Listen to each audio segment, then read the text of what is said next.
Hello, Steve Kaufman here.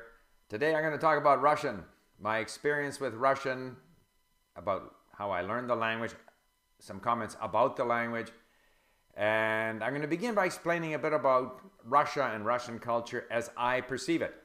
I had mentioned in my video about learning French that the French like to be very logical, at least that's what they teach at school, and they like to be very precise in how they, explain themselves and so forth. The Japanese is not at all that way, and also there's a lot of understatement in Japanese. They don't say no, they say, we're going to certainly consider your suggestion, which means no. The Russians are not like that. The Russians say no. If it's no, they say no. They also very much like, all people generalize. But in Russia, there's no political correctness. There is just generalizations. They say anything. Что угодно, as they say in Russian. They'll say anything based on knowing the subject, not knowing the subject, getting the facts wrong. I hear this all the time on Echo Moskvy. The most amazing statements, but with tremendous drama and conviction. And so I'm going to do the same. I'm going to make very generalized statements about Russia and Russians without worrying too much about my facts. So, how did I get started? Well, I was about 60, and I had really two reasons for getting into Russian. One was that I had read, books by Dostoevsky and Tolstoy when I was 17, 18, and I thought it would be really cool to be able to read those books in the original.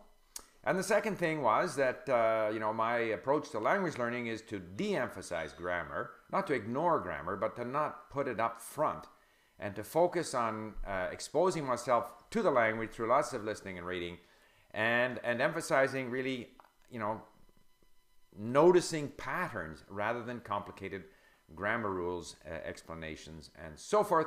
And I was sort of challenged and said, well, you can't do that with Russian because the grammar is too complicated. Okay, the grammar is very complicated. Russian is a difficult language. And to some extent, some people say no language is more difficult, blah, blah, blah. In fact, some languages are more difficult than others. It all depends on the language that you're starting from, of course. But for people without any background in Slavic languages, Russian is difficult. And I'm going to explain why. But before that, I'll talk a little bit about Russia. Russia is a phenomenal country. I mean, the scale, the size of Russia is mind-boggling.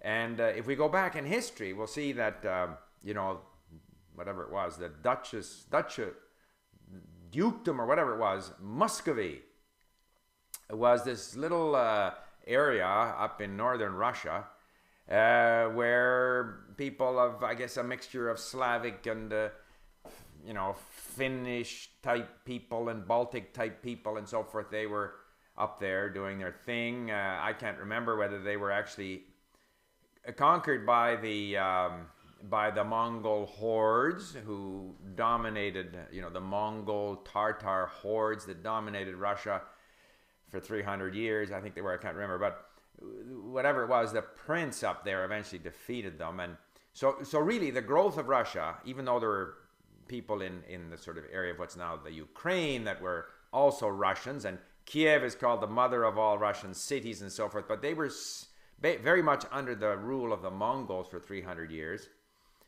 And so this Muscovy was up there and, interacting with Baltic countries and Germans and Swedes and stuff like that. And not very different, perhaps, other than that they spoke a different language, but culturally very much in that sphere. And from that, it expanded to the Pacific. From the moment they defeated the Mongols, within a few hundred years, they had expanded south, right down to the Caspian Sea. That expanded, I think they reached the Pacific in the late 1600s, and they only overthrew the Mongol yoke, as it's called, in the mid 1500s. Again, my history's far. You read it, you forget it, but roughly. So it has become this tremendous continental country. And so you're very much aware of this. And of course, subsequent to that, under Catherine the Great and other czars, they consolidated their hold on these Central Asian areas and Caucasus, and there's significant expansion in the 19th century, south and east. I mean, Tsarist Russia was very much an imperialist power. An imperialist power on somewhat weak legs because they expanded too quickly and they were defeated by the Japanese in 1905. And from that, the whole, largely because of the First World War, the Tsarist Empire collapsed and they had their revolution and became the Soviet Union. But all of that is still very international, with people from Central Asia, Turkic type people, the Caucasus with all of their different languages and cultures, some Islamic, some very early Christian and so forth. And of course they were always meddling in on the western side of their border, participating in the partition of Poland and chipping away at Romania and of course, so it's kind of been involved in all these different areas. So it's absolutely fascinating. And so that's one of the things you sense with Russia, that the scale is just huge. And even now, if I listen to Echo Moskvy, there are a lot of people there with Georgian names that are no longer Georgian. So even with the disintegration of the Soviet Empire, you're aware of these influences and now have a problem or whatever. There are issues with all the different minorities within Russia, plus immigration from countries in the former Soviet Union and stuff. So that's the world. It's very much a Eurasian world.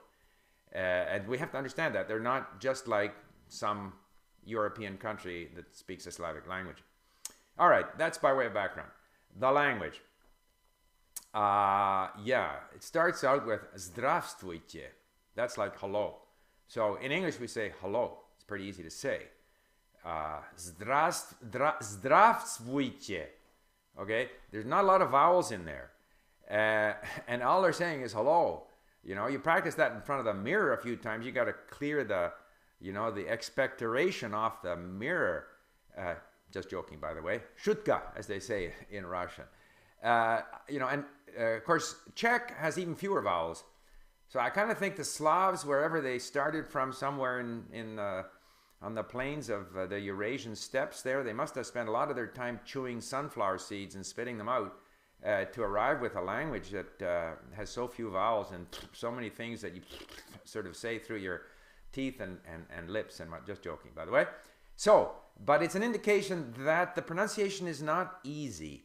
And there are a few little things that are kind of deceptive, like the O, if it's not stressed in a word, becomes A. So Toronto is Taronta, because the O becomes an A. So that makes the spelling a little bit difficult. So there are some issues with pronunciation, getting your tongue and lips around all these consonants and getting used to how the writing system works. On the subject of the writing system, compared to learning Chinese, it's easy. But in a way, it's not easy because it's very similar. I mean, it's a almost parallel alphabet to the Latin alphabet, which is not surprising because it comes from the Greek alphabet, and so does the Latin alphabet, which in turn comes from the Phoenician alphabet. But there are some letters that are unique to Russian, the zh, and then they have two characters that both are pronounced sh. I can't tell the difference, and I don't really know, and I've never worried about it. And they have a little B-flat sign, which is supposed to soften the sounds and stuff. So there's a few little things in there that you have to get used to. But there are some letters that look like Latin letters, and they, in fact, they're pronounced differently. Like what looks like a P is actually an R. And since it's very much hardwired in our minds that that's a P, it takes a while to get over that. It takes a while, but it eventually happens. So the only advice on the alphabet is to get started on it.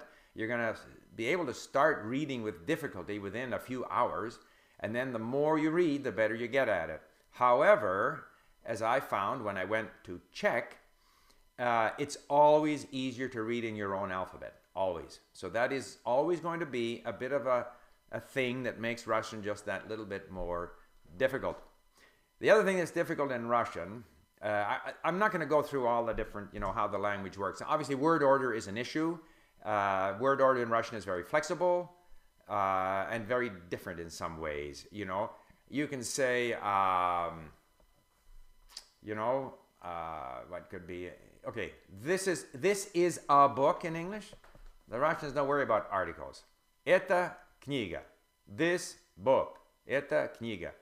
To ask, you know, if you say, I read a book, the book, a book, я читаю книгу, книгу. But you can also say, я книгу читаю, so that the word order can kind of be shifted around. And that's possible because, oh, and I should add, to a lot of their questions, you only can tell it's a question by the intonation. If you say, у вас есть means you have, means to you is, у вас есть книга, you have a book. У вас есть книга? Question. They don't want to get into the French qu'est-ce que c'est or ok in Portuguese. It's just у вас есть, you have, which is kind of easy. But they can shift the words around in the order because of the case system. And now I'm going to spend a little time on the three big bugbears in Russian, the three major problems that you have to overcome. The cases, the second one is verbs of motion, and the third one is the aspect of verbs. Everything else kind of you can get used to. But those three I'm still struggling with. So this video I can see is going to be a little bit longer than the others, but nevertheless, I hope it's worthwhile. Cases. Some people don't know what cases are. I had Latin at school. We had to decline, you know, bellum as fast as possible. Blum, blum, blum, blee, blah, blah, blum, blum, blum, blee, blah, blah, blah, blah, blah, blah, blum, blees, please. Those are the singular and plural 6 cases of the Latin noun bellum, meaning war, bellum, or however it's pronounced. In Russian, there are 6 cases, not the same. Latin has the vocative, which the Russians don't have, although the Czechs do. The cases, the concept is quite straightforward. In other words, if a noun is the subject of a sentence, I go, the book is on the table, then it's in the nominative. If you do something to the book, I give the book to you, I give the book, now the book is in the accusative because you've done something to it. If I give the book to you, I'm giving it to you, dative, to donation, give, that's the dative. Then they have a thing called the prepositional case, which is basically where something is, on the, at the, in the, sort of like a location type case. In that case, the noun will have a different ending. And then they have, what have I forgot? The genitive, which means to belong to something. So, of the book. Of the book would be in the genitive. And they have a thing called the instrumental. By the book, you know, by my pen, or anything that implies what instrument, what was the agent that you used to do something. In that case, I went by car, then the car will be in the instrumental. So those are the cases. There are 6 cases. The endings, for example, u might be the accusative for the feminine. It might be the dative for the masculine and neuter. So the endings kind of shift around, which doesn't help. And of course you have masculine, neuter, and feminine. So you got all kinds of different endings that you have to learn. That starts to become a problem. The problem with the cases is that as a general overview, the concept is not difficult. But the specific, you know, explanations of why we use one case or another are extremely confusing. And if I were to read you from this book here, picked out, you know, for every case, there are like a variety, you know, here's, okay, the genitive case is used after words expressing measure and quantity. That's fine. But if it's one of something, it's the nominative singular. If it's 2, 3, or 4 of something, it's the genitive singular. If it's 5 or more, it's the genitive plural. Now, if that was the only rule you had to learn, you could probably deal with it. But there's lots more. You know, the genitive case is used in a partitive sense to express an indefinite incomplete quantity. Okay, good for you. And you go on, you know, if you go on to the accusative, you know, it's the genitive case is normally used after negated verbs in the following instances: when the negation is intensified by another word, when a partitive sentence is negated, all this stuff. I mean, of course, I don't know what that means, but I have to look at the examples. You know, what are we? You know, the dative is used to express the logical side, blah, blah, blah. I mean, it just goes on and on. A, B, C, D, F, G, whatever, H. And, you know, like the vast majority of prepositions don't take the prepositional case, they take the genitive case. And the same preposition will sometimes take the genitive and sometimes take the accusative. And so it's extremely difficult. And the endings, the tables, I've looked at those tables so many times. And you can kind of half remember it for a day or two, and then it's gone. And even if you understand the explanations, after lots of examples, and I should say that this grammar book with all of its explanations, I always use as an example of how horrible grammar explanations can be. I have another book that I bought in Moscow, which just has examples. And if with enough examples, you can start to see it. However, what I've found is, ultimately, you just have to read and listen so often that certain phrases start to sound natural with their endings. It was much like learning tones in Chinese. Trying to remember the individual tone for each character was very difficult. But with enough practice, you eventually get better and better. Okay? And I'll just digress a bit. I am a big proponent of lots of listening and reading, but to get good, eventually you have to do a lot of speaking. I have done a lot of speaking in Japanese, in French, even in Chinese, because I used to go to China, you know, a month a year when I was in Hong Kong, attending the Hong Kong or the Canton Trade Fair, speaking Chinese all the time. I've spoken a lot of Chinese. I haven't spoken a lot of Russian, so I speak still with a lot of hesitation and mistakes. Eventually, you got to speak a lot, but you have to also continue listening and reading. So, cases, that's number one. You're always, in my view, going to have trouble with the cases. Perhaps someone who attends a class, who's studying it formally, maybe does better than I did. I was spending an hour a day, most of it in my car or while exercising, listening. It was, you know, it's an interest thing. It's not, I'm not passing a test. However, I must say that given that I spent 5 years at it, an hour a day, a lot of people study it very seriously in class and don't get as far along as I did. And besides which, I can understand so much. And this is another thing. When you don't understand or you don't know the cases, it doesn't prevent you from understanding if you have the words. Some things remain a little bit fuzzy, but it's sufficiently redundant.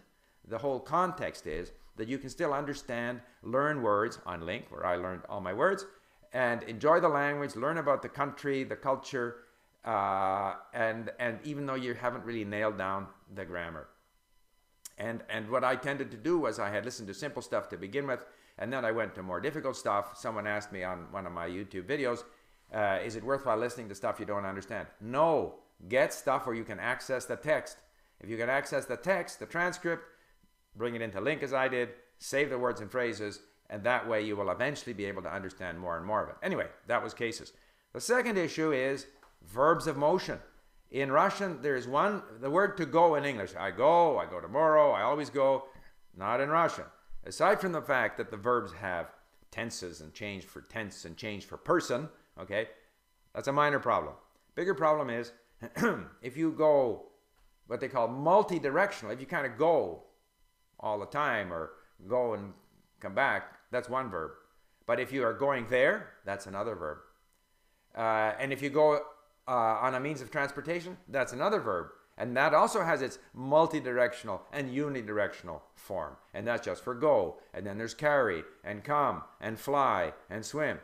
Very difficult to get a handle on and to actually be able to reproduce. It doesn't prevent you from understanding the language, but it is very difficult to nail it down when you're speaking. And then we have the aspect of verbs. And I have read these definitions so many times. It's if the action is completed or was supposed to be completed or might have been completed or was never going to be completed, then you use one form. But if in fact it was completed or might have been completed, and except for the other exceptions, then you use this other form. I don't understand it. I've read them so many times.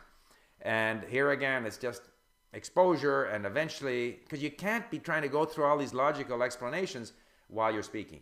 So to my mind, you have to expose yourself to a lot of the language and then eventually start speaking a lot, okay? I could get into other issues that are different, but they're minor, like, you know, the word for, like, in where, okay? где, where, but in Russian there's also, from where to where are actually different words. Those are minor issues. The big problems in Russian are those three bugbears: cases, verbs of motion, and aspects of verbs. Now, the good news. Russian is fascinating. It's a beautiful language. The country is fascinating. Their culture and history is fascinating.